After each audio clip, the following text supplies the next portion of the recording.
ছাত্রের মধ্যে আমলিক নেই আছে না? তাহলে পুলিশের জন দিছে তখন ভালো লাগছে।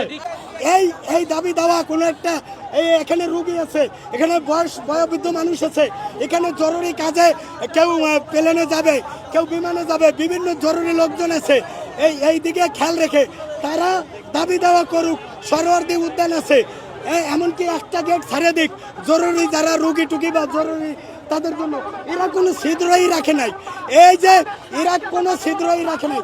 এরা ভাইরাল হওয়ার লাগিয়া বিভিন্ন আটকায় দেয়, যারে তারা আটকায়। দাবি এইটা আমি মনে করি তাদের কি দাবি, তাদের কতটুকু ফিট একটা কথা আছে না যে ফার্স্ট ডিজার্ভ দেন ডিজার্ভ, তারা কতটুকু উপযুক্ত হয়েছে এটা আগে যাচাই বাছাই করতে হবে। একটা কমিটি করে দিক সরকার, একটা কমিটি করে দিলে তারা যদি যোগ্যতা রাখে তাহলে তাদের দাবি দেওয়া সরকারে।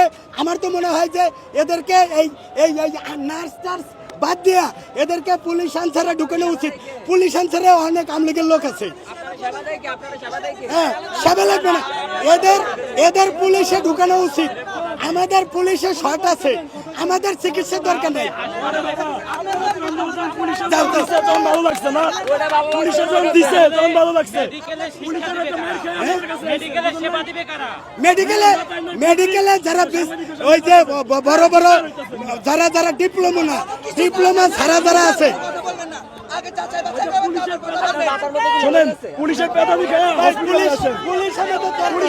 পুলিশ এখন পুলিশ ছাড়া এই রাষ্ট্র অচল। আপনি সেবার দরকার আছে না ভাই সেবা ছাড়া মানুষ বাঁচে।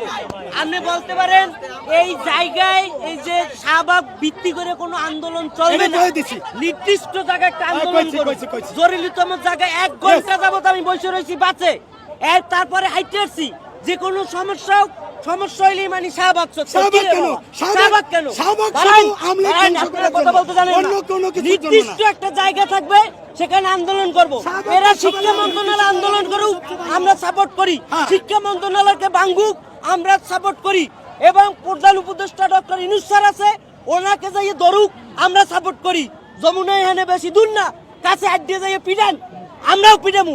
কিন্তু জনসাধারণ মানুষ, রুগীর থেকে শুরু করে আমি একজন সাধারণ মানুষ, আমি ইসলামপুরে যাবো, আমার 1 ঘন্টার ভিতরে যাওয়ার কথা, এখানে আমার 3-4 ঘন্টা এখানে যদি অতিক্রম হয়, আমি কাজ শেষ করব কখন?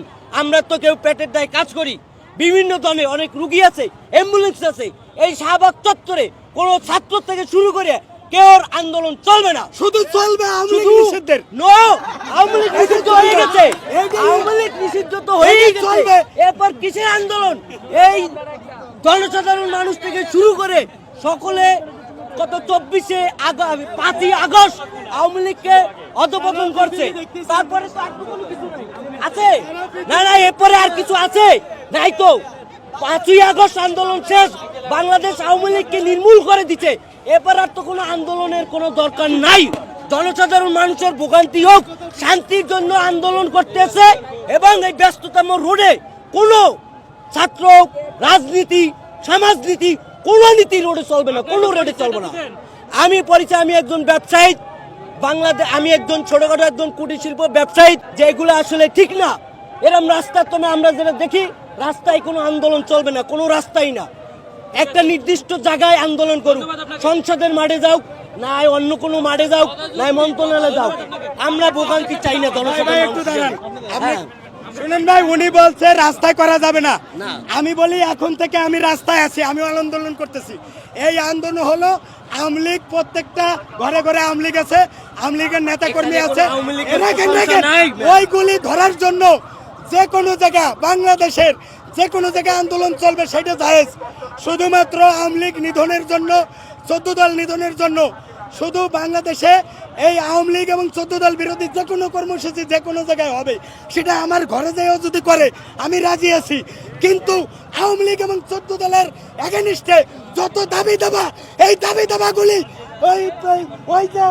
ওই সরোয়ার্দী উদ্যানে হোক বা একটা মাঠে হোক, নির্দিষ্ট জায়গায় হোক, আর নাহলে এই বুড়ো ভাম অথর্ব জাহাঙ্গীর আলম চৌধুরী আজকের ভিতরে পদত্যাগ করুক, যদি জনগণের শান্তির নিরাপত্তা না দিতে পারে।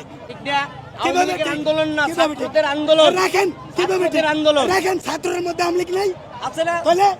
আওয়ামী লীগ নিধন ছাড়া যে কোনো আন্দোলন আওয়ামী লীগ নিত অন্য আওয়ামী লীগের এগেইনস্ট ছাড়া শাহবাগে কোনো মিছিল মিটিং হবে না। এখানে দু একটা থাকতেই পারে, থাকতে পারে না। আমি তাদের দাবি দাবায় একাত্মতা ঘোষণা করি, বাট তাদেরকে করজোরে বলি তোমরা জনগণকে খেপাইও না, জনগণ কেন্দ্রে বাধা দাও, কৌশলে বলে টলে বাবাদন বলে টলে যে ভাই আমরা ঠকতেছি আমরা তোমরা কোনো রূঢ় আচরণ করো না, জনগণ খেপে গেলে তোমাদের দাবি দেওয়া কিন্তু হবে না। ছাত্রদেরকে আমি আর আপনি যারা কইছেন শুনেন, ডাক্তার নার্স আমাদের দরকার আছে, জনসাধারণ মানুষের দরকার আছে।